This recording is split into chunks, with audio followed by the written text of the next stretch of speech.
영상 시작 전에 구독과 좋아요 한 번씩 눌러주시면 큰 힘이 됩니다.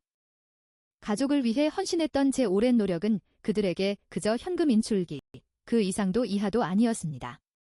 이 충격적인 배신에 제 마음은 깊은 상처를 입었지만 이제 더 이상 잠자코 당하고만 있지는 않을 겁니다. 제가 다음에 한 행동은 아마 당신도 믿기 어려울 겁니다. 뒷이야기를 듣기 전에 채널 구독과 응원의 댓글 부탁드립니다. 여러분의 한마디가 이 이야기의 다음을 만듭니다. 제 이름은 이서연, 올해 30살입니다. 서울의 대형 회계법인에서 근무하고 있고 일은 바쁘지만 보람을 느끼며 살고 있죠. 남편 박민준과 결혼한 지는 3년, 정말 눈 깜짝할 사이에 지나간 시간이었습니다. 그날 제 휴대전화가 요란하게 울렸습니다. 발신자는 시어머니 김미숙 여사였죠. 닷새 전 시누이 박미나의 결혼식이 끝나고 처음 걸려온 전화였습니다. 물론 저는 그 결혼식에 초대받지 못했고요. 수화기 너머로 들려온 건 언제나처럼 느끼하고 가식적인 목소리였습니다. 어머, 새아가. 바쁜데 미안하다. 우리 미나가 시집간 지 얼마 안 돼서 그런지 고생이 많은가 봐.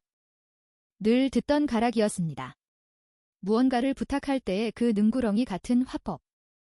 어머니, 무슨 일 있으세요? 저는 조용히 물었습니다. 시어머니는 잠시 뜸을 들이다 본론을 꺼냈습니다. 있잖니, 새아가랑 민준이는 아무래도 오빠 부부고 경제적으로도 안정적이지 않니? 그래서 말인데 우리 미나 차 사게 1,000만 원만 좀 보태주면 안 될까?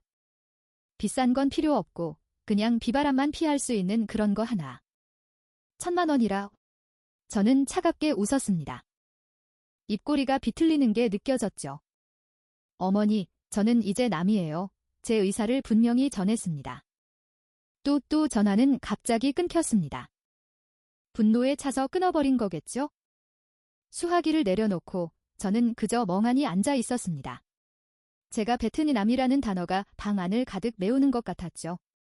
그 한마디는 제 안에 오랫동안 묻혀있던 어떤 기억의 문을 활짝 열어젖혔습니다. 3년간의 결혼 생활. 고통으로 가득했던 지난 3년. 저는 민준 씨를 사랑했습니다. 그와 결혼했을 때 저는 이 집안의 완벽한 며느리가 되리라 굳게 다짐했었죠. 어떤 어려움이 닥쳐도 진심을 다하면 언젠가는 가족으로 인정받을 수 있을 거라고 믿어 의심치 않았습니다. 하지만 현실은 달랐습니다. 제 직업은 회계사, 수입은 나쁘지 않은 편, 아니 오히려 좋은 편에 속합니다. 그렇기에 저는 남편 가족을 위해 시간과 돈을 아낌없이 쏟아부었습니다. 남편의 식사와 건강을 챙기는 것은 물론 시댁의 크고 작은 경조사 비용 대부분을 제가 부담했죠. 지난 3년간 시댁을 위해 쓴 돈은 어림잡아 5천만 원에 달합니다. 결코 적지 않은 돈이지만 시어머니 김미숙 여사와 시누이 박미나는 단 한 번도 저를 가족으로 대한 적이 없었습니다. 언제나 그랬죠? 마치 제가 그 자리에 없는 투명 인간인 것처럼요. 그래도 저는 남편을 사랑했기에 묵묵히 모든 걸 감내해왔습니다. 제 진심이 언젠가 통할 날을 꿈꾸면서요. 제 남편 박민주는 건축 설계 사무소에서 일하는 설계사입니다. 사람은 좋지만 어딘가 우유부단한 구석이 있었죠. 특히 자기 엄마와 여동생에게는 한없이 약한 사람이었습니다. 저는 항상 남편의 그런 착함을 믿으려 애썼습니다. 그것이 제 고통의 시작이었을지도 모르는데 말입니다. 제 희미한 기대는 여지없이 무너졌습니다. 그날도 평범한 일요일이었어요. 남편과 저는 저녁 식사를 위해 시댁으로 향했습니다. 제 손에는 늘 그랬듯 백화점에서 산 고급 한우 세트가 들려 있었죠. 서연아, 미나가 좋은 소식이 있다고 했는데 뭘까? 비밀이라는데 궁금하네. 남편은 아이처럼 신나 있었습니다. 저는 그저 가볍게 웃어 보였죠. 그래요. 좋은 소식이면 더할 나위 없죠. 저도 미나 씨가 빨리 좋은 짝 만났으면 했으니까요. 익숙한 현관문을 열고 들어서자 집안 분위기가 평소와 다르다는 걸 직감했습니다. 시댁은 그리 넓은 편이 아니었지만 그날은 유난히 화려하게 꾸며져 있었어요. 어머, 민준아. 내 새끼 왔구나. 이리 와 앉아. 오늘 내가 좋아하는 걸로만 잔뜩 차렸어. 시어머니는 저를 그림자처럼 스쳐 지나갔습니다. 늘 있는 일이라 익숙했죠. 저는 말없이 한우 세트를 주방으로 옮겨 정성껏 구워 접시에 담았습니다. 거실에서는 세 사람의 웃음소리가 시끄럽게 울려 퍼지고 있었습니다. 엄마, 이것 좀 봐. 내가 말했지? 그 사람이 나 진짜 아껴준다니까? 이 반지 너무 예쁘지 않아? 제가 고기 접시를 들고 거실로 돌아왔을 때 신우이는 약지에 빛나는 반지를 자랑하고 있었습니다. 우와, 다이아몬드 엄청 크네. 남편이 감탄사를 터뜨렸습니다. 역시 내 딸이라니까. 정말 멋지다. 그래서 날은 잡았고? 신우이는 저를 한번 쓱 쳐다봤습니다. 순간 미소가 사라지는 듯 했지만 이내 다시 의기양양한 표정으로 돌아왔죠. 응, 다음 달 말에 결혼해. 시댁에서 전부 알아서 해준대. 5성급 호텔에서 성대하게 하기로 했어. 심장이 멎는 것 같았습니다. 다음 달 말이라니 한 달 남짓 남은 시간이었습니다. 인생의 중대사를 저는 지금이 되어서야 식탁 위 대화로 알게 된 겁니다. 그날 저녁 식사 내내 저는 투명 인간이었습니다. 시어머니는 남편과 시누이에게만 연신 음식을 챙겨주었죠. 제 접시는 텅 빈 채 그대로였습니다. 시누이는 예비 신랑 집안의 재력, 띵 촬영 장소, 유럽 신혼여행 계획 등을 쉴 새 없이 떠들어댔습니다. 저는 불쾌감을 애써 억누르며 미소 띤 얼굴로 물었습니다. 어머니, 미나 씨 결혼 준비는 어떻게 되어가요? 저희가 도울 일이라도 있을까요? 시어머니는 뜯던 갈비찜을 내려놓고 저를 천천히 올려다봤습니다. 그 눈빛은 며느리가 아닌 상관없는 하찮은 존재를 보는 듯했죠. 이건 민준이랑 미나가 알아서 할 일이야. 넌 아무것도 신경 쓸 거 없어. 조용히 밥이나 먹어. 맞아, 새언니는 신경꺼에 돈이나 열심히 벌어주면 그걸로 충분하니까. 반쯤 농담 섞인 말이었지만 제게는 뺨을 맞은 듯한 충격이었습니다. 서연아, 고기 먹어. 미나 일은 나랑 엄마가 있으니 넌 걱정 안 해도 돼. 남편은 걱정 말라고 했지만 제 귀에는 깊 다물라는 말로 들렸습니다. 저는 흰쌀밥이 담긴 밥그릇에 시선을 떨궜습니다. 목이 메어 도저히 밥을 넘길 수가 없었죠. 이 가족의 중요한 경사 속에 제 자리는 조금도 없다는 것을 뼈저리게 깨달았습니다. 저녁 식사가 끝나고 저는 늘 그랬듯 설거지를 하기 위해 일어섰습니다. 시누이와 시어머니는 소파에 앉아 TV를 켜고 하객 명단에 대해 이야기하기 시작했습니다. 남편은 휴대폰을 꺼내 게임을 하고 있었고 저 혼자 산더미처럼 쌓인 그릇들과 씨름하고 있었죠. 물 흐르는 소리가 거실의 웃음소리를 덮었지만 제 마음속으로 밀려드는 고독감만은 지워주지 못했습니다. 며느리니까 이 정도는 당연한 거야. 그렇게 스스로를 다독여왔습니다. 서연아, 항상 힘들게 해서 정말 미안해. 이 그의 품에 안기자 억눌렀던 서러움이 북받쳐 올랐습니다. 갑자기 정해졌는데 벌써 날짜에 5성급 호텔까지 예약했다고요? 나도 새언니인데 어머니도 미나 씨도 나한테 한마디도 안 해줬잖아요. 세아가 이리 좀 와보렴. 언제부터 서 있었는지 모를 시어머니의 목소리는 칼날처럼 차가웠습니다. 시어머니는 소파에 위엄있게 앉아 있었고 시누이는 팔짱을 낀 채 도전적인 표정으로 저를 노려봤습니다. 네, 하지만 저희 집에서도 예단이나 이바지 같은 준비할 게 많잖아요.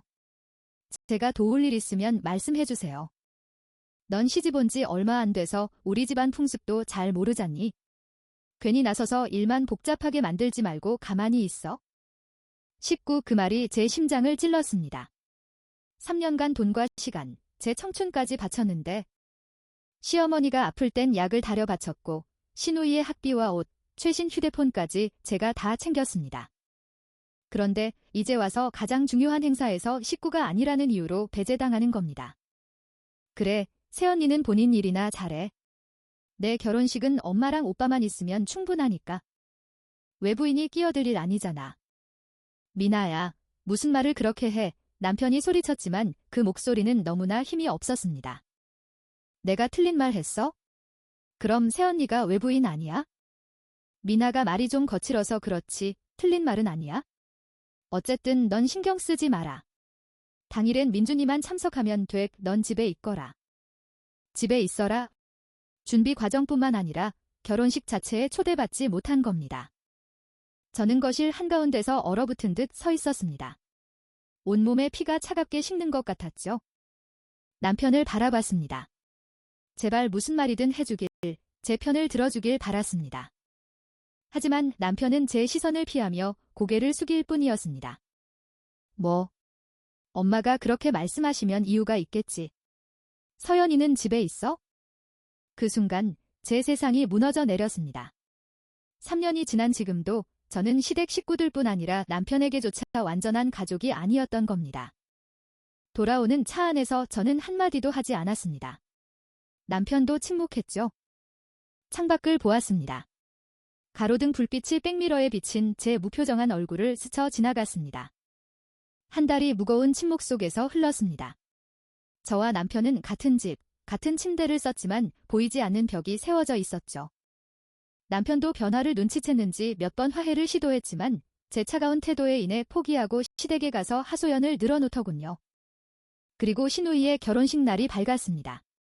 그날 아침 저는 평소처럼 일찍 일어났습니다. 남편은 이미 일어나 거울 앞에서 넥타이를 매고 있었습니다. 제가 보너스로 사준 비싼 명품 정장이었죠. 내일 즐겁게 보내고 오세요. 저는 파도 하나 일지 않는 평온한 목소리로 대답했습니다. 남편은 제 평온함에 놀란 듯 했습니다. 제가 울거나 매달리거나 적어도 화내기를 기대했겠죠. 다녀올게. 무슨 일 있으면 전화하고. 남편은 제 침묵이 두려운 사람처럼 서둘러 집을 나섰습니다. 문이 쾅 닫히고 집안은 얼어붙을 듯 고요해졌습니다. 저는 약해지는 것을 스스로에게 허락하지 않았습니다. 커피를 내리고 노트북을 켜서 일을 시작했습니다. 숫자와 대차대조표에 온 신경을 집중하려 애썼죠. 점심 무렵 휴대전화가 쉴 새 없이 울리기 시작했습니다. 친구, 동료, 먼 친척들로부터 메시지가 쏟아졌죠. 서연아, 오늘 아가씨 결혼식이었어?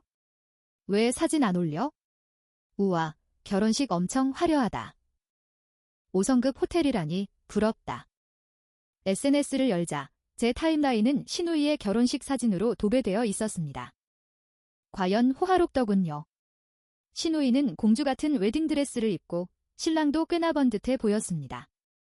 번쩍이는 제네시스 G90 앞에 선 두 사람, 샹들리에가 빛나는 화려한 연회장 사진. 시누이는 보란듯이 다이아 반지를 낀 손을 흔들고 있었죠. 시어머니는 고운 비단 한복을 입고 만면에 미소를 띤 채 하객들을 맞이하고 있었습니다. 그리고 남편의 모습도 보였습니다. 시어머니와 시누이 옆에 서서 활짝 웃으며 사진을 찍고 있었죠. 정말 행복해 보이는 가족이었습니다. 저만 빠진 완벽하게 행복한 가족. 저는 사진을 한 장 한 장 넘겨보았습니다. 이제 마음이 아프지도 않았습니다. 그저 극한의 냉소만이 느껴질 뿐이었죠. 식구끼리만 한다며 저를 배제한 결혼식이 이렇게 화려한 보여주기식 행사였다니. 뻔뻔함의 극치는 시누이 본인의 게시물이었습니다. 저만 쏙 빠진 가족 사진과 함께 장문의 글을 올렸더군요. 세상에서 가장 행복한 건 엄마의 딸, 오빠의 동생으로 태어난 것, 항상 사랑해주고 지켜준 엄마와 오빠에게 감사해요. 그리고 바쁘신 와중에 참석하지 못하신 새언니께도 제 행복을 진심으로 응원해주셔서 정말 감사해요. 우리 가족 모두 사랑해. 바빠서 참석하지 못한 새언니라. 명백한 거짓말이었죠. 저를 시누이 결혼식에도 오지 않은 몰인정하고 이기적인 사람으로 만들기 위한 완벽한 연출. 그들은 저를 배제한 것도 모자라 제 평판까지 망가뜨리려 한 겁니다. 저는 그 게시물을 캡처했습니다. 손가락이 떨렸지만 그건 분노 때문이 아니었습니다. 제 마음속에 강철 같은 결심이 생겨났기 때문입니다. 그들이 연극을 원한다면 기꺼이 그 무대에 올라주기로. 그날 밤 늦게 남편이 돌아왔습니다. 술에 취해 얼굴이 벌겋게 달아올라 있었죠. 이야, 서연아. 정말 재밌었어. 결혼식 진짜 성대하더라. 사돈댁이 정말 부자인가 봐에 당신이 못 와서 아쉬웠네. 근데 왜 못 왔지? 그는 천진난만하게 물었습니다. 마치 자신이 제 불참에 동의했다는 사실을 까맣게 잊은 사람처럼요. 저는 그의 눈을 똑바로 쳐다봤습니다. 성대했다고? 어머니는 식구끼리 조촐하게 한다고 하셨는데요. 그게 처음엔 그랬는데 사돈댁에서 성대하게 하고 싶다고 해서. 그건 미나가. 아마 당신 체면 세워주려고 그랬을 거야. 웃음이 터져 나왔습니다. 한밤중에 차가운 웃음소리가 울려 퍼졌죠. 체면. 나를 세상의 웃음거리로 만들어서. 미안. 거기까진 생각 못했어. 이제 그만하자. 미나 행복한 날이잖아. 미나 행복한 날이라. 저는 등을 돌렸습니다. 그의 나약한 모습을 더는 보고 싶지 않았거든요. 그날 밤 저는 잠들지 못했습니다. 지난 3년간 제가 바쳤던 모든 것과 제가 돌려받은 모든 것을 곱씹었습니다. 경멸, 거짓말, 그리고 잔혹한 진실. 이제 뒤돌아보지 않을 겁니다. 나를 구원할 사람은 나 자신뿐이니까요. 극도의 긴장감 속에서 닷새가 흘렀습니다. 남편은 현실을 외면했고 저는 제 감정을 정리했죠. 남은 것은 무서울 정도의 평정심이었습니다. 저는 그들의 연극이 아직 끝나지 않았음을 알고 있었습니다. 그 호화로운 결혼식에는 분명 다른 목적이 있을 테니까요. 제 예상대로 회의를 막 마친 오후에 휴대전화가 울렸습니다. 시어머니의 번호였죠. 더 이상 두려움이나 망설임은 없었습니다. 저는 통화 버튼을 눌렀습니다. 네, 여보세요. 어머니. 어머, 새아가. 지금 뭐 하니? 요즘 많이 바쁘다며 그녀는 제가 결혼식에 불참한 이유를 은근슬쩍 끄집어냈습니다. 네, 뭐 그냥 그래요? 무슨 일 있으세요? 저는 바로 본론으로 들어갔습니다. 사돈댁이 그래도 꽤 사는 집이잖니. 어딜 가든 번쩍이는 차로 다니는데 우리 미나는 낡은 차로 출퇴근하는 걸 보니 내 마음이 안 좋아서. 그러다 사돈댁에서 미나를 무시하면 어떡해? 그건 곧 우리 집안 전체, 너희 부부까지 무시당하는 거 아니겠니? 저는 시어머니의 서툰 연기를 잠자코 듣고 있었습니다. 가장 중요한 대사가 곧 나올 것을 알았으니까요. 그래서 말인데 민준이랑 새아가가 경제적으로 안정적이니까 새언니인 내가 미나 차 값으로 1,000만 원만 좀 보태주면 좋겠다. 1,000만 원이 저는 사무실에서 실소를 터뜨릴 뻔했습니다. 빌리는 게 아니라 그냥 달라는 말이었습니다. 미나가 차 없다고 무시당하면 그건 오빠 부부 책임 아니겠니? 1,000만 원으로 미나 기도 살고 우리 집안 체면도 서는 거잖아, 안 그래? 그녀의 뻔뻔함은 제 상상을 초월했습니다. 저를 결혼식에서 배제하고 남처럼 취급하더니 닷새 만에 새언니와 가족 체면을 운운하며 거액을 요구하다니요. 대체 저를 뭐라고 생각하는 걸까요? 감정 없는 현금 인출기? 아니면 마음대로 조종할 수 있는 바보? 어머니, 하실 말씀 다 하셨어요. 제 목소리는 조금의 흔들림도 없었습니다. 이 그래서 새아가는 어떻게 생각하니? 영상 시작 전에 구독과 좋아요 한 번씩 눌러주시면 큰 힘이 됩니다. 내가 새언니니까 동서일은 당연히 챙겨야지 그 말을 듣는 순간 저는 처음으로 웃고 말았습니다. 아주 작았지만 칼날 같은 비웃음이 섞인 그런 웃음이었죠. 어머님 제 목소리는 놀랍도록 평온을 유지하고 있었습니다. 저는 이제 남인데요. 제 한마디에 전화기 너머의 모든 공기가 얼어붙는 듯 했습니다. 수화기 너머로 당황해서 뻣뻣하게 굳어버린 시어머니의 표정이 눈앞에 선하게 그려졌죠. 아마 온갖 가머니설과 훈계를 섞어 저를 압박할 완벽한 시나리오를 준비해뒀을 겁니다. 하지만 제가 바로 그 남이라는 자신의 말을 방패 삼아 반격하리라고는 꿈에도 생각 못했겠죠. 너 지금 무슨 소리를 하는 거니? 시어머니의 목소리가 미세하게 떨리기 시작했습니다. 방금 전까지 꿀이 흐르던 다정한 말투는 온데간데 없이 사라지고 당혹감이 역력했죠. 제 말뜻은 말이죠. 저는 또박또박 한 글자 한 글자 힘을 주어 되풀이했습니다. 한 달 전 어머님께서 말씀하셨잖아요. 저는 박씨 집안 핏줄이 아니니 남이고 그래서 집안의 관습을 이해 못한다고요. 가족끼리만 모이는 미나 결혼식에 저를 초대조차 안 하셨죠. 그게 어머님의 뜻이었잖아요. 그런데 어째서 오늘 남인 제가 어머님의 가족을 위해 1,000만 원이나 되는 돈을 내야 할 책임이 있는 건가요? 시어머니는 더 이상 참지 못했습니다. 그녀의 목소리는 거의 비명에 가까웠습니다. 내가 지금 제정신으로 하는 소리야? 미쳤어. 세상에 어느 안전이라고 시어미한테 그따위로 말대꾸를 해. 너 정말 버르장머리가 없구나. 저는 그저 어머님이 하신 말씀을 그대로 돌려드리는 것뿐인데요. 저는 조금도 흔들리지 않고 차분한 목소리를 유지했습니다. 결혼식에도 초대받지 못했고 가족으로 인정받지도 못했잖아요. 그렇다면 죄송하지만 저에게 미나의 체면을 세워줄 의무 같은 건 없습니다. 아가씨는 아주 부유한 집안으로 시집가지 않았나요? 그렇게나 호화롭고 성대한 결혼식을 올렸는데 말이죠. 그런데 왜 남인 제가 차값을 마련해줘야 하는 걸까요? 저는 남이라는 단어와 호화로운이라는 단어에 특별히 힘을 주어 말했습니다. 어머님은 제 말의 숨은 뜻을 분명히 알아차렸을 겁니다. 너 이기적이고 못돼 처먹은 것. 우리 미나가 좋은데 시집가니까 배가 아파서 그러는 거지. 그렇지. 질투요.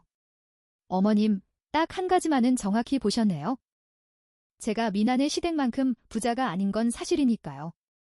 하지만 저를 사람 취급도 않는 분들께 1,000만 원을 그냥 드릴 여유는 더더욱 없네요. 어머님은 결국 돈이 필요하신 거잖아요. 확실하게 말씀드리죠. 서로 시간 낭비할 필요 없으니까요. 저는 깊게 숨을 들이마신 뒤 한 글자 한 글자 힘주어 말했습니다. 단 10원 한 장도 드릴 수 없습니다. 미나더러 직접 해결하라고 하세요. 아니면 그 대단한 새신랑한테 부탁하라고 하시고요. 저는 더 이상 어머님 댁의 현금 인출기가 아니거든요. 아시겠어요? 너 지금 뭐라고? 영상 시작 전에 구독과 좋아요 한 번씩 눌러주시면 큰 힘이 됩니다. 저는 시어머니에게 더 이상의 막말을 퍼부을 기회를 주지 않았습니다. 저는 미련 없이 전화를 끊어버렸고 뚜뚜 하는 신호음이 시어머니의 분노에 찬 절규를 차단했습니다. 신우이 박미나의 번호도 마찬가지였습니다. 더 이상 그들의 도끼 서린 말이나 파렴치한 요구를 듣고 싶지 않았으니까요. 온몸이 떨려왔지만 그건 결코 두려움 때문이 아니었습니다. 오랫동안 골마 터지기 직전이었던 상처를 제 손으로 터뜨린 것 같은 기묘한 해방감이었죠. 고통스러웠지만 반드시 필요한 과정이었습니다. 시어머니가 다음으로 기댈 사람은 제 남편 박민준일 게 뻔했습니다. 저는 제가 한때 진심으로 사랑했던 남자와의 진정한 대결을 앉아서 기다렸습니다. 그리고 저는 조사의 다음 단계로 넘어갔습니다. 저는 다른 SNS 계정을 이용해 미나가 활동하는 걸로 알고 있던 한맘 카페에 게시글을 올렸습니다. 내용은 이랬죠. 여러분, 조언 좀 구해요. 남편이 500만 원을 주면서 차를 사라고 하는데 어떤 차가 좋을까요? 제 예상대로 10분도 채 되지 않아 박미나의 계정으로 아주 긴 댓글이 달렸습니다. 우와, 부럽네요. 근데 500만 원으로는 중고 경차밖에 못 살 텐데. 전 남편이 결혼하고 나서 호차 고르라고 해서 수억 원짜리 벤츠 보고 있거든요. 청담동 며느리한테 어울리는 차는 타야죠. 500만 원짜리는 금방 고장 나고 좁아서 없어 보이잖아요. 댓글에는 벤츠 핸들을 잡고 있는 사진까지 첨부되어 있었습니다. 아마 결혼식 날 빌렸던 바로 그 차겠지, 저는 짐작했습니다. 저는 즉시 그 댓글을 캡처했습니다. 미끼를 확실하게 물었더군요. 그 모순은 너무나 명백했습니다. 다음으로 제가 연락한 사람은 대학 시절 오랜 친구인 김진우였습니다. 진우는 현재 대형은행에서 개인 금융팀 팀장으로 일하고 있었죠. 바로 시어머니와 시누이가 이용하는 바로 그 은행이었습니다. 저는 진우를 고급 레스토랑으로 불러내 저녁을 대접했습니다. 서연아, 진짜 오랜만이다. 여전히 예쁘네. 저는 와인을 따라주며 능숙하게 화제를 꺼냈습니다. 진우야, 오늘 너한테 공적인 부탁이 좀 있어서 보자고 했어. 사실 의뢰인으로부터 거래처의 재무 상태를 좀 알아봐 달라는 요청을 받았거든. 일 얘기를 조금 섞은 뒤 저는 본론으로 들어갔습니다. 오랜 대출 담당자로서의 경험 때문인지 진우는 호화 결혼식과 1,000만 원 요구 얘기를 듣자마자 표정을 굳혔습니다. 혹시 사채나 불법 자금을 쓰고 있는 건 아니고? 확신은 없어. 하지만 두 사람이 돈 때문에 굉장히 절박한 건 확실해. 합법적으로 재무 상태를 확인할 방법이 없을까? 단지 우리 가족을 지키고 싶어서 그래? 저는 가족을 걱정하는 아내의 얼굴을 필사적으로 연기했습니다.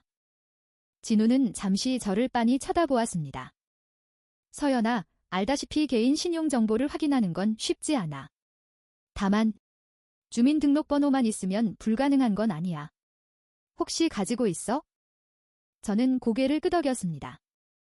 결혼 초, 제가 가족들 서류를 전부 맡아 몇 가지 절차를 진행한 적이 있었거든요. 그때 모든 서류를 복사해서 보관해 두었던 겁니다. 정보를 주면 그 사람들이 신용불량자로 등록되어 있는지는 확인해 줄 수 있어. 리스크 관리 차원에서 돕는다고 생각해. 저는 준비해온 정보를 진우에게 건넸습니다. 이틀 후, 제가 사무실에서 일하고 있을 때 모르는 번호로 전화가 걸려왔습니다. 진우였습니다. 그의 목소리는 어딘지 모르게 심각했습니다. 서연아, 지금 어디야? 영상 시작 전에 구독과 좋아요 한 번씩 눌러주시면 큰 힘이 됩니다. 저는 상사에게 급한 볼일이 생겼다고 둘러댄 뒤 서둘러 진우가 일하는 은행으로 향했습니다. 눈앞이 캄캄해졌습니다. 제 예상이 정확히 들어맞았기 때문이죠. 첫 장은 신우이, 박민아의 이름이었습니다. 그녀의 신용 기록은 그야말로 상처투성이었습니다. 세 개의 카드사에서 발급받은 신용카드 3장 모두 한도를 꽉 채워 사용한 상태였죠. 특히 결혼식 직후 카드빚 총액은 1,500만 원 이상으로 불어나 있었고 전부 연체 상태였습니다.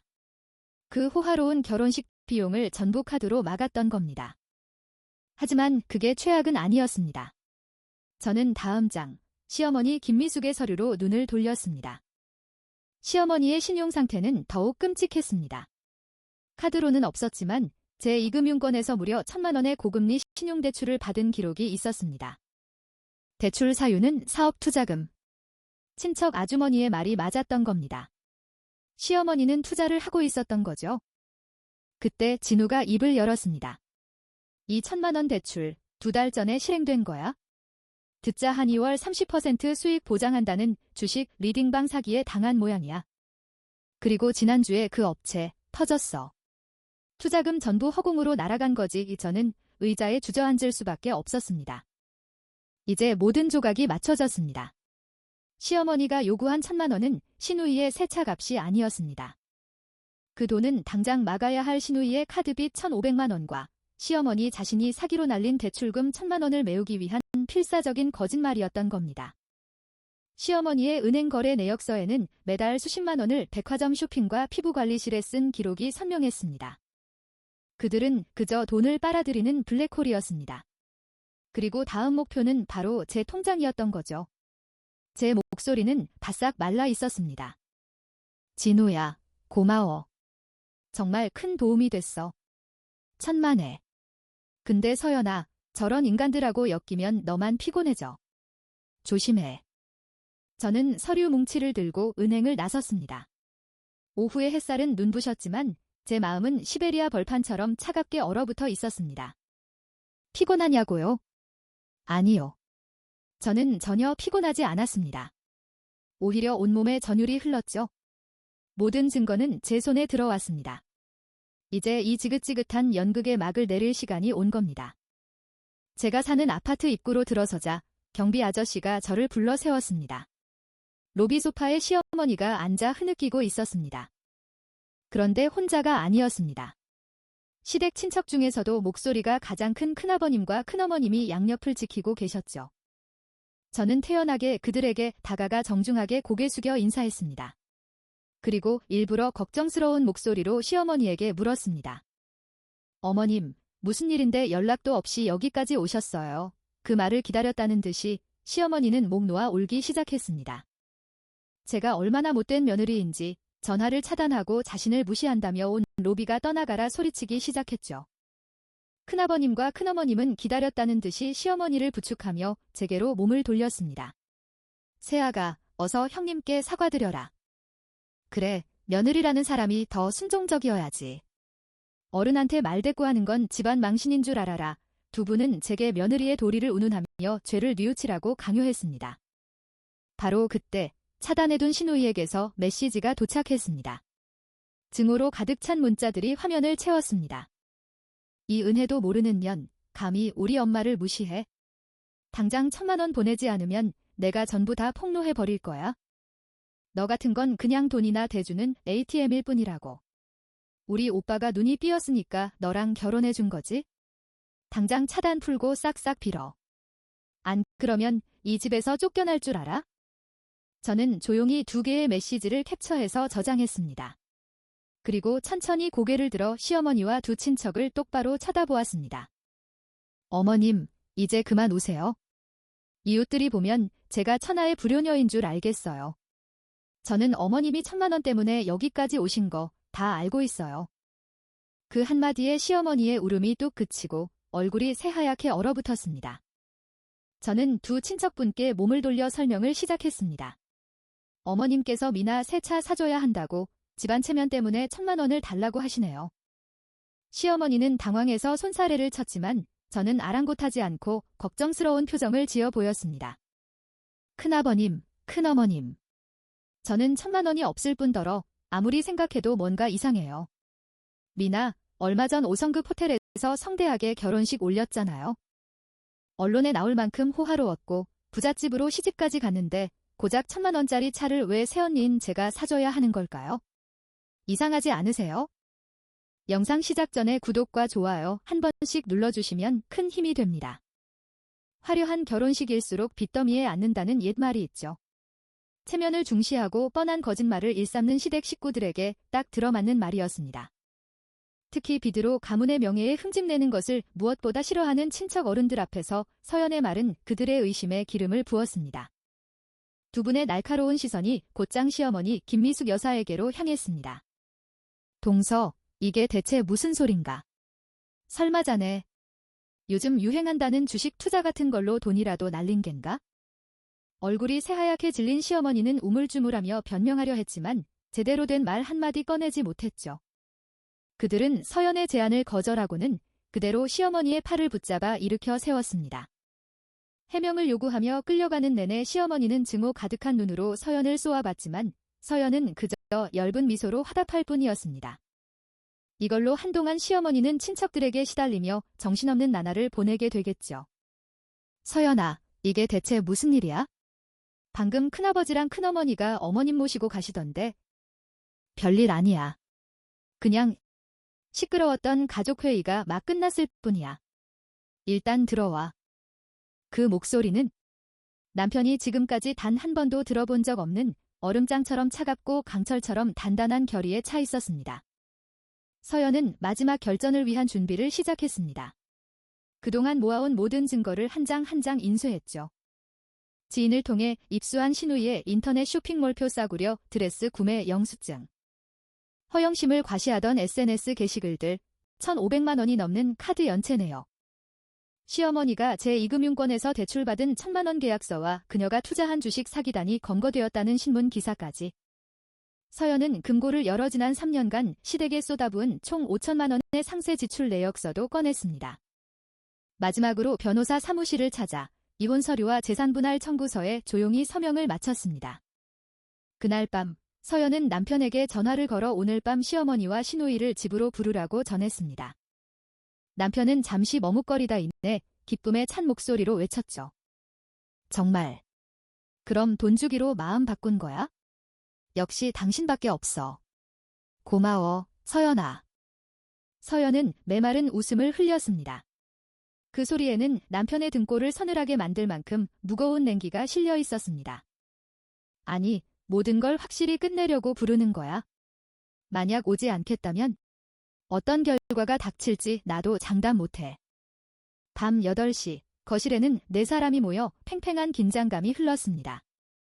시어머니와 시누이는 서연이 굴복했다고 확신하며 거만한 태도로 소파에 앉아 있었죠. 시누이는 인사조차 하지 않았습니다.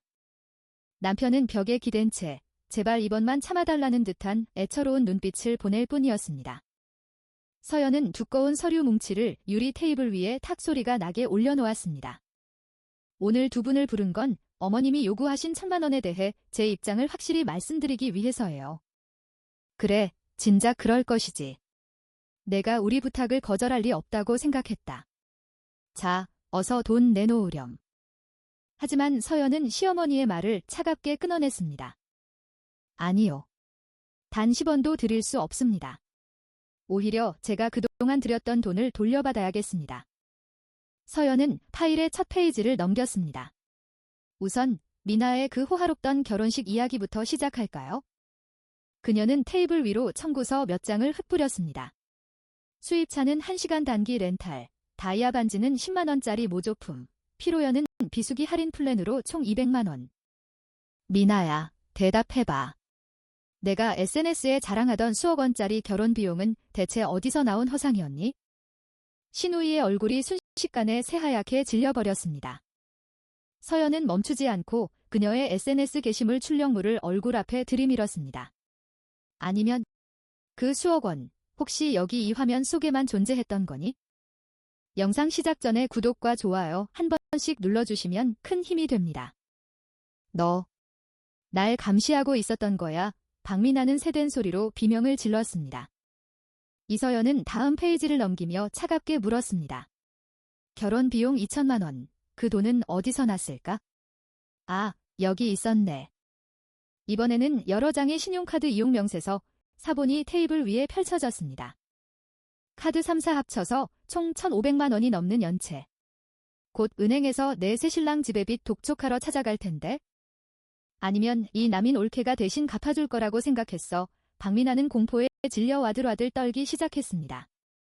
그리고 서연은 얼음장처럼 차가운 목소리로 시어머니 김미숙을 향했습니다. 제2금융권 대출계약서와 주식 사기 사건 기사가 그녀의 눈앞에 놓였습니다. 어머니, 주식에 1,000만 원 투자해서 전부 날리셨더군요. 사채까지 빌려서 지금 당장 갚을 돈도 없으시고요. 이건 어머님 통장 내역이에요. 매달 몇십만 원씩 피부관리실에 쓰셨던데 이 돈은 다 어디서 나온 걸까요? 김미숙은 붕어처럼 입만 뻥긋거리며 서연을 가리킬 뿐 한마디도 내뱉지 못했습니다. 박미나는 그저 미친 사람처럼 울부짖을 뿐이었습니다. 지금까지 방관하던 남편 박민준도 마침내 모든 진실을 깨달은 듯했습니다.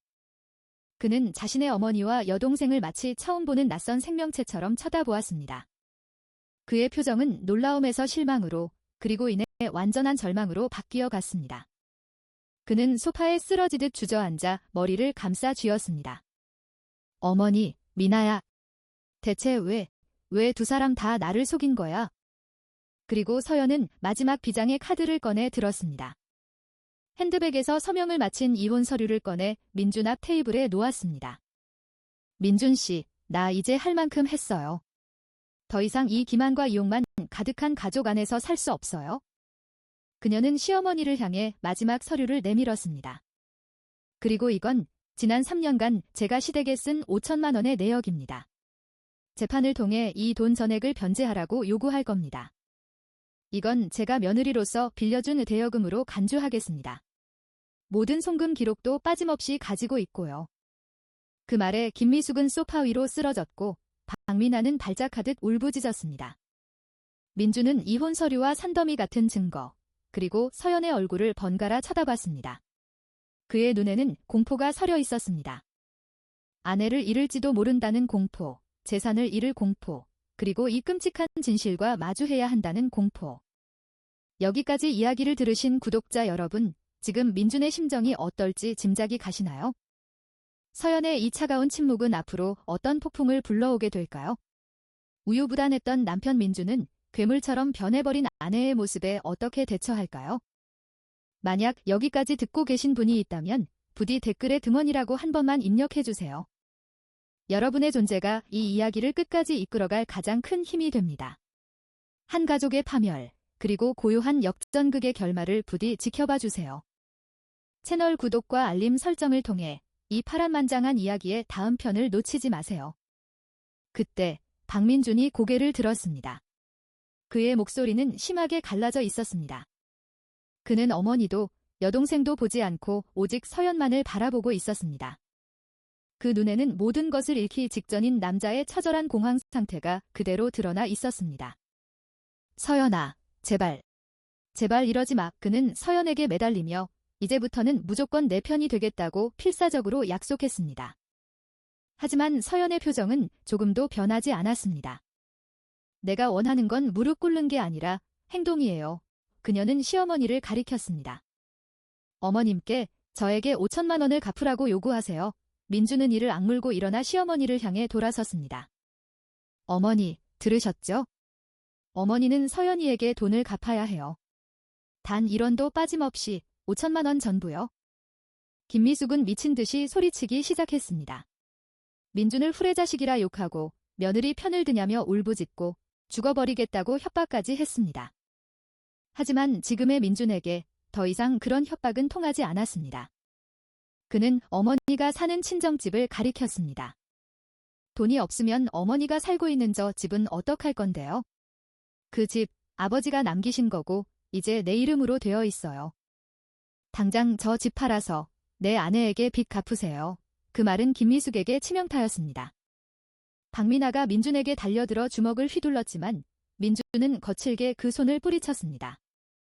이제부터 너희 둘 나한테서 단 10원 한 장 뜯어낼 생각하지 마. 1,000만 원은커녕 5천만 원 빚만 남았으니까 둘이서 알아서 해결해. 서연은 조용히 일어나 핸드백을 챙겼습니다. 일단 저는 친정으로 돌아가 있겠습니다.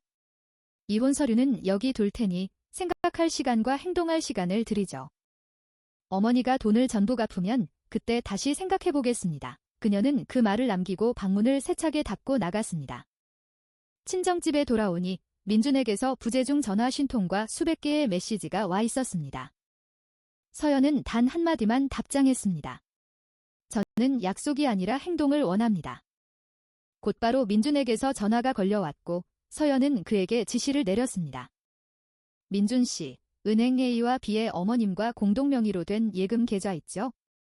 지금 당장 은행 가서 카드 분실 신고하고 모든 부가 계좌 동결시킨 다음 남은 잔액 전부 제 계좌로 이체해요.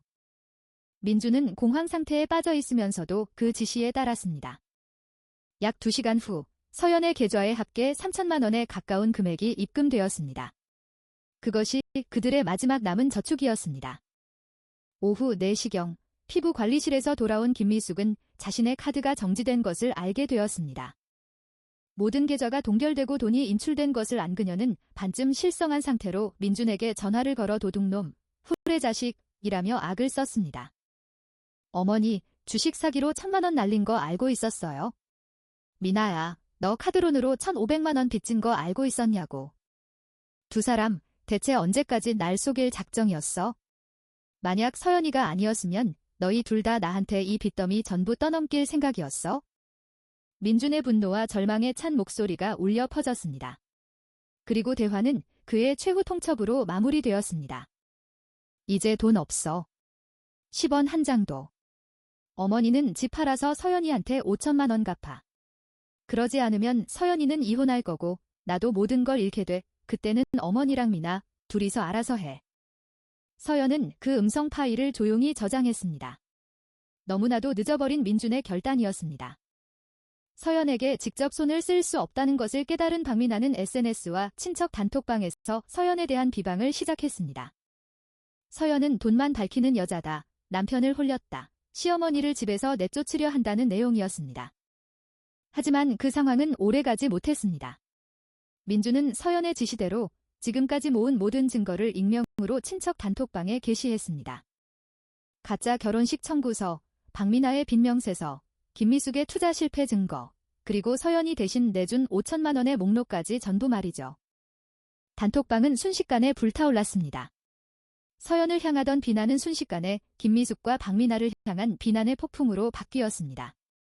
우연히 그 단톡방에 있던 박미나의 직장 동료 김진우 씨도 신용카드 명세서가 진짜이며 박미나가 신용불량자 명단에 올랐다는 사실을 증언했습니다. 박미나는 공황 상태에 빠져 서연을 저주했지만 더 이상 아무도 그녀의 말을 귀담아 듣지 않았습니다. 진짜 파멸은 그 직후에 찾아왔습니다. 서연이 친구에게 전화를 걸자 그녀는 흥분한 목소리로 소식을 전해주었습니다. 박미나가 새신랑인 최우진 씨에게서 집에서 쫓겨났다는 것이었습니다.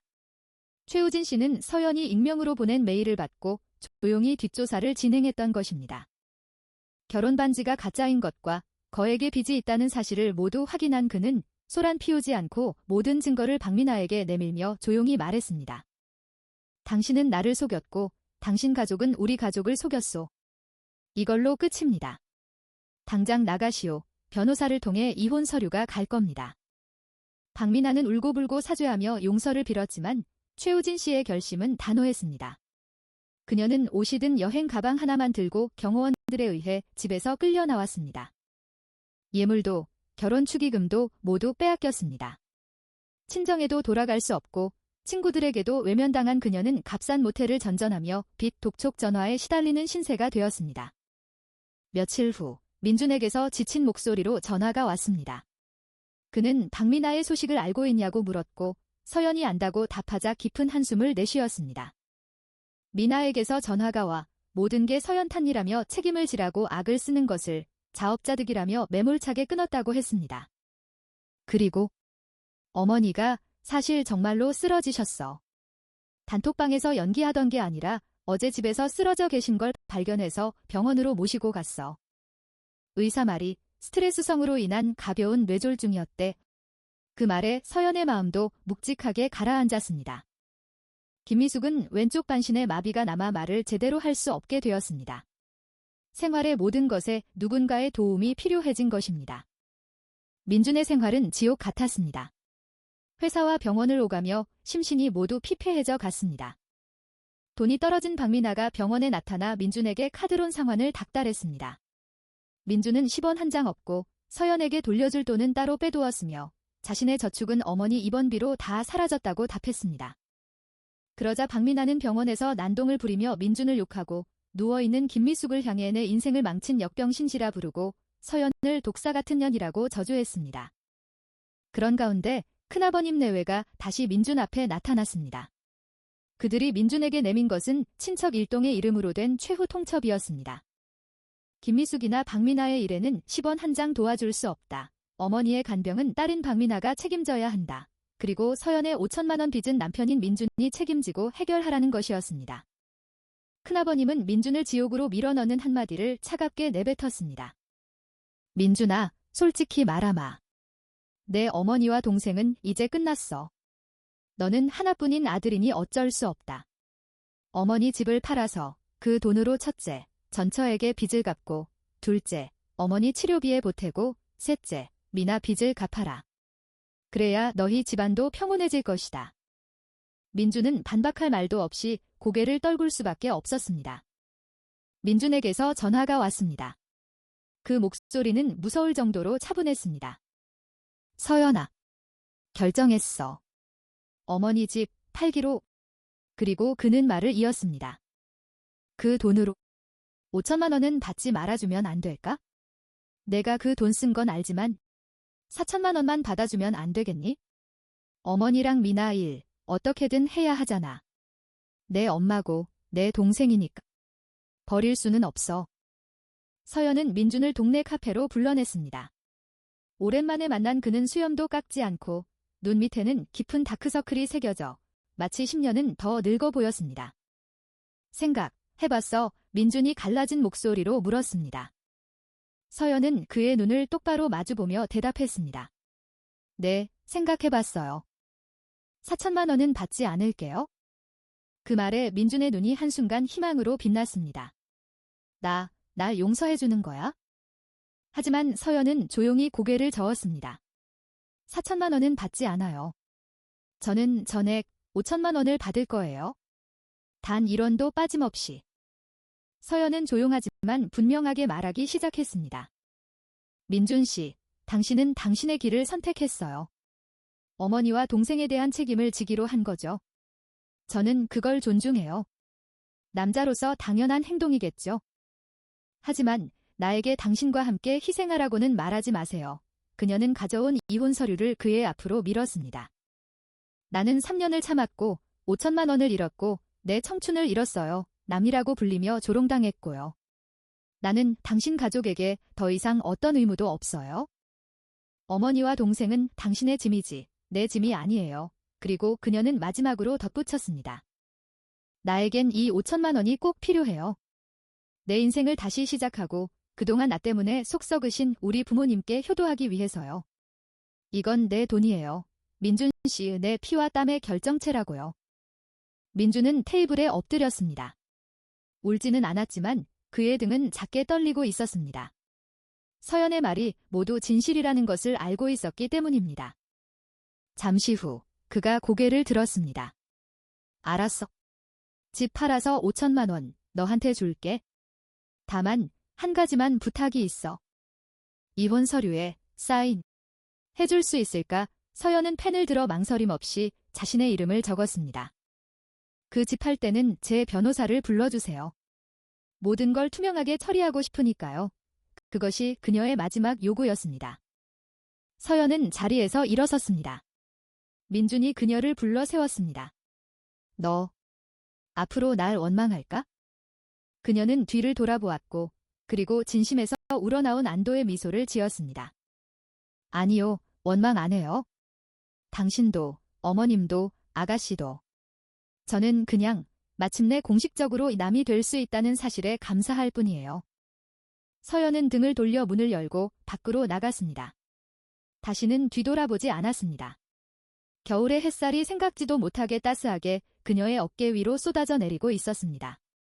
민주는 약속대로 행동할 것입니다. 그리고 자신은 오늘 진짜 자유를 손에 넣었다고 서연은 조용히 느꼈습니다. 서연의 이야기는 여기서 막을 내립니다. 여러분은 이 결말을 어떻게 생각하시나요?